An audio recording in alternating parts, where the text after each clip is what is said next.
বৈষম্য বিরোধী ছাত্র আন্দোলনে গত ৪ আগস্ট বগুড়ায় নিহত হন কাহালু মুরুইল পাইলট হাই স্কুলের সহকারী শিক্ষক ও জেলা শিবগঞ্জ উপজেলার পিরপ ইউনিয়নের বাসিন্দা সেলিম হোসেন। ঘটনার প্রায় ১১ দিন পর নিহতের বাবা সেকান্দার আলী শুক্রবার বগুড়া সদর থানায় ১০১ জনের নাম উল্লেখ সহ অজ্ঞাত ৩৫০ জনের নামে হত্যা মামলা করেন, যেখানে হুকুমের আসামি করা হয় সাবেক প্রধানমন্ত্রী শেখ হাসিনা ও সাধারণ সম্পাদক ওবায়দুল কাদেরকেও।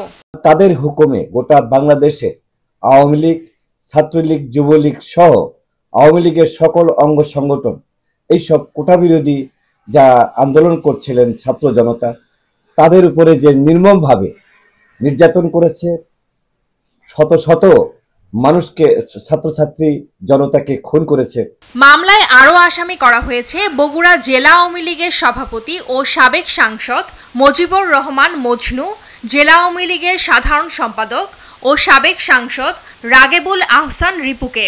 এছাড়া ৫ জন উপজেলা চেয়ারম্যান, ২ জন মেয়র, বগুড়া পৌরসভার ৮ কাউন্সিলর, ১০ জন ইউপি চেয়ারম্যান সহ আওয়ামী লীগের শীর্ষস্থানীয় অনেক নেতাকেই আসামি করা হয়েছে।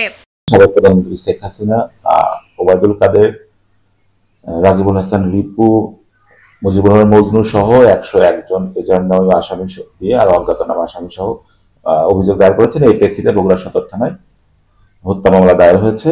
এজাহারে বলা হয়, গত ৪ আগস্ট দুপুর ৩টার দিকে বগুড়া শহরের প্রাণকেন্দ্র সাতমাথা আইএফআইসি ব্যাংকের নিচে বৈষম্য বিরোধী ছাত্র আন্দোলন চলাকালে সেলিম হোসেনকে নির্মমভাবে কুপিয়ে হত্যা করে আসামিরা। এদিকে ৫ আগস্ট স্বৈরাচার সরকারের পতনের পর থেকেই পলাতক রয়েছেন বগুড়া জেলা আওয়ামী লীগের অঙ্গ সংগঠনের অধিকাংশ নেতাকর্মী।